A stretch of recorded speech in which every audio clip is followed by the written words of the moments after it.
The song on A Million Lights that takes me back to my dad is Footsteps, because that was written inspired by my dad, because he taught me well and he taught me so much about life. And when I first wrote the world of music, Footsteps was the very first thing that came to my mind, and I thought about my dad. We had some great producers, especially a guy named Brian Todd, who kind of brought sort of that side production-wise to it. But honestly, the songs sort of required that. I started writing these up-tempo songs, which are very hard to write, but they just kind of gushed out of me. So, and the record was intentionally meant to be a bit more progressive. I think this sounds like a Smitty record, but it sounds like something entirely new, because I've never done a record like this ever. I never think it's too late. The beginning inspiration for this record was the divisiveness of our country. That's what spurred this record on. And do I think it's too late? No, I do not think it's too late. I still think there's hope for us, and that's a good thing. It actually was my idea to be an astronaut, but basically what I'm conveying in the video is that my number one goal is I wake up every day on this ship and I record the music of the stars. NASA's been doing it forever. Satellites have been going up in space, and there's literally audio from space, from these supernovas and stars and planets, and the rings around Saturn's making all these crazy noises. It's fascinating to me.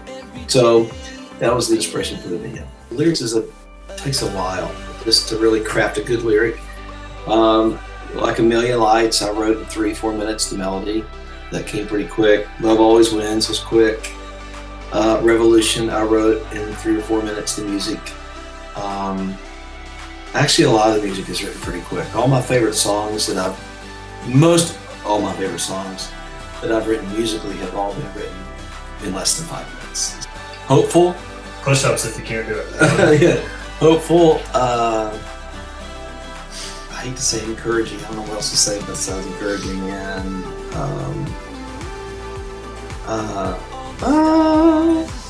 one more word. Wow, what's the other word I would wonder? You know, sometimes you name a record that sort of encompasses the whole record, but there's just so many things that I'm talking about. So most of the time you want to try to find something that pops. But not every record that I've done, there hadn't been a title song. Like, Change Your World, there was not a, on Change Your World record, there was not a song called Change Your World, but the Change Your World was in the middle of a song.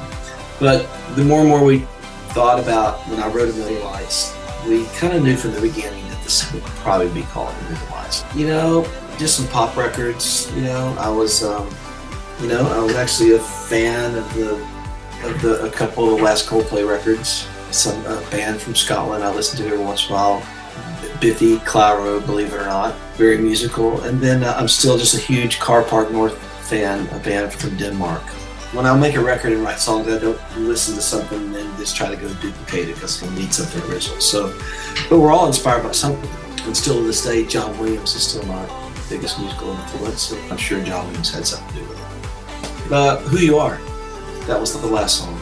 I'd actually already written the song, but I didn't think it was going to make the cut. But the more and more I went back, I knew what it needed to be about. Thank God for Cindy Morgan. She's a great writer. I called her up and I just explained to her. I said, this song needs to be written about this next generation, and maybe not just the next generation, but people in general who struggle with depression, or they just can't seem to find their place in this world, no pun intended. So the song's just trying to encourage somebody, there's a destiny on your life. This is who you are. Cindy just nailed a beautiful lyric, and it's the one organic song on the record. It's the one that's sort of got a little U2 influence, and it's a perfect way to end the record for sure. I thought I completely lost my mind. That already is in the middle of the pop record, and it's a crazy long story. The short story is I read a passage from Amos 5. You just read Amos 5. You'll get to the part where there's like 3 or 4 verses where God is speaking to the people, and he sounds like he's a little ticked off. And he said, that music that you're playing, stop it. Stop it. I can't take it anymore. And God says, you know what I want? I want justice to roll like a waterfall. And that piece of scripture annihilated me. Threw me back against the wall and made me just reassess everything in my life. Going, have I even got this thing right? Where have I missed it? then I just had this vision. I started thinking about if I got to walk into God's house, what would it look like and who would be there? I think you'd have the prostitutes, you'd have the guy on Wall Street, and you'd have the middle class worker, and you'd have a bunch of kids, and you'd have the homeless, and you'd have black and white, Asian, Hispanic. You'd have them all. And boom, just out of nowhere, I just thought, I think I'm going to do a vertical record, and I'm going to release it a week after 1 million miles. And I'm going to have every tribe and every nation and every tongue. And we are going to do it in the round, and we're all just going to do it together. And that's the short story. I could probably write a book on it because it was an insanely crazy idea, but I don't regret it. And